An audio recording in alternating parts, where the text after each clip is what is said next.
வெங்கடேசாய. ஸ்ரீ வெங்கடேஸ்வரா பக்தி தொலைக்காட்சி நேயர்கள் அனைவருக்கும் இனிய மாலை வணக்கம். இன்று திருவாடிப்பூரம். ஆடிப்பூரம் திருநாளையொட்டி சிறப்பு நிகழ்ச்சி சூடிக் கொடுத்த சுடற்கொடி.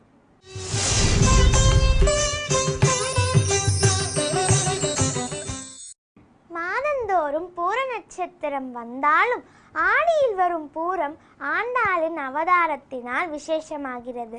ஆடி மாதம் பெருமாள் ஆலயங்களில் சூடித்தந்த சுடற்கொடியான ஆண்டாளுக்கு சிறப்பு வழிபாடுகளும் தேரோட்டமும் நடைபெறுவது வழக்கம். 7ஆம் நூற்றாண்டில், அதாவது கலியுகம் 98வது நலவருடத்தின் ஆடி மாத வளர்ப்பிறையில் செவ்வாய்க்கிழமையும் பூர நட்சத்திரமும் கூடிய நன்னாளில் 108 திவ்ய தேசங்களில் ஒன்றான ஸ்ரீவில்லிபுத்தூரில் பெருமாள் அடியவரான விஷ்ணு சித்தர் உருவாக்கிய நந்தவன தோட்டத்தில் மாசற்ற துளசி செடியின் கீழ் மகாலட்சுமியின் அம்சமாக தோன்றியவர் ஆண்டாள்.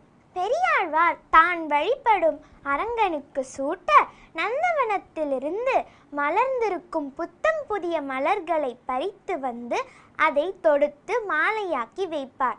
அதை அவர் அறியாமல் தான் நேசிக்கும் கண்ணனுக்கு அந்த மாலை பொருத்தமானது தானா என்று அறிய தன் கழுத்தை சூடி அழகு பார்ப்பாள் ஆண்டாள். ஒரு நாள் இதை கண்ட பெரியாழ்வார் மனம் வருந்தினார்.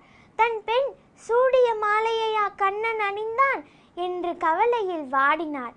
அன்றிரவு அவர் கனவில் தோன்றிய கண்ணன் கோதை சூடிய மாலையே தனக்கு விருப்பமானது என்று அன்று முதல் ஆண்டாள் சூடிக் கொடுத்த சுடற்கொடி ஆனாள். ஆண்டாளுக்கு திருமண ஏற்பாடுகள் செய்ய அவளோ நான் கண்ணனைதான் மணப்பேன் என்று உறுதி கொண்டார்.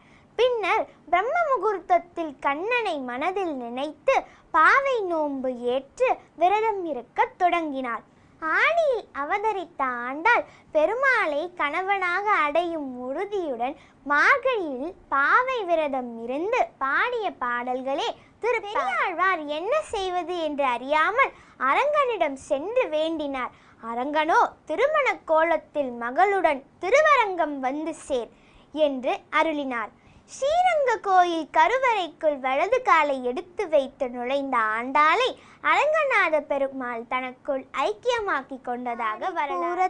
ஜெகத்துதித்தாள் வாழியே, திருப்பாவை 30 செப்பினாள் வாழியே, பெரியாழ்வார் பெற்றெடுத்த பெண் பிள்ளை வாழியே, பெரும்பூதூர் மாமுனிக்கு பின்னானாள் வாழியே, 143 உரைத்தாள் வாழியே, உயரரங்கற்கே கன்னி யுகந்தளித்தாள் வாழியே, மறுவாரும் திருமல்லி வளநாடி வாழியே, வன்புதுவை நகர்கோதை மலர்பதங்கள் வாழியே.